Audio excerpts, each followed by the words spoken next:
This is a follow-up to my first Starriors video, but in this video I specifically wanted to focus on this character. This is Bolar, second generation character. Some have argued he was not released in the United States. I can't verify that, but he was certainly released in Canada, and this character was very difficult to get. I could never get him as a kid. I don't have a head on the back figure, as you can see, so I used a slaughter stillgrave, as the parts are all interchangeable.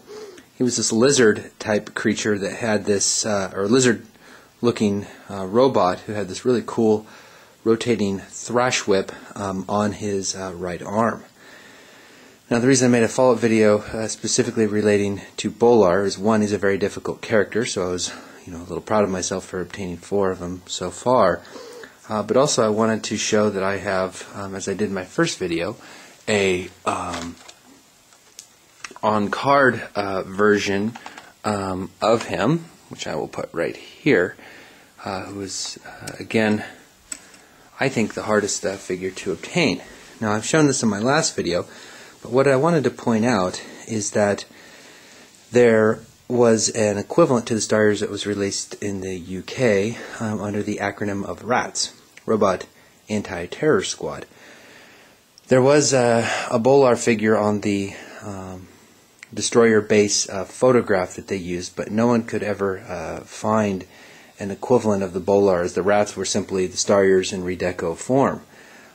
There was this picture of this kind of blue character, what appeared to be Bolar with a thrash whip, but even if you look under the Wikipedia site, it'll say that there was thought to be an existence of this toy, but there was never any physical evidence other than that picture. So people who have completed their Robot Anti-Terror Squad collections never include that figure, because there's never been one proven to exist.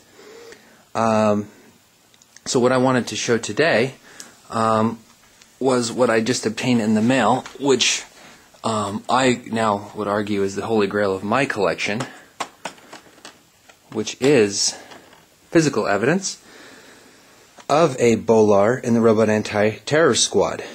He's beautiful, on card, and basically the exact same mold, just a redeco in blue. And it's probably a little difficult to tell in the video, but this is actually a goldish green, and here is this really kind of dark lizardy type green on the packaging. Now you can take my word for it, I guess I could show you, but on the back of the packaging it's really quite funny, but there's no evidence of him even existing on the back of this packaging. They show different characters. Here's the Blade, Flash Fist, and Ripsaw equivalent, and the Devastator, which is a twin blade equivalent. So I can only hope for those who have worked on the RATS Wikipedia site, at the very least they can change that this figure does in fact exist, as I now own at least maybe the first one ever. I don't know. It doesn't really matter, but I think it's kind of exciting for people who collect RATS to know that these do exist, and now that their collections are not complete if they do not have one of these. So this is the follow-up to that, and that was kind of my exciting conclusion to the Starriors, finding this character, which I would argue is probably 100 times harder to find than either one of these Bolar characters on card, like the one I have, or even a Flash Fist on card. So anyway, make your comments known. If other people have these, just let me know, because I think this is really cool. I could never find evidence of it until today. It just arrived in the mail. So until then, I will sign off and make some more Starrior videos later. Bye.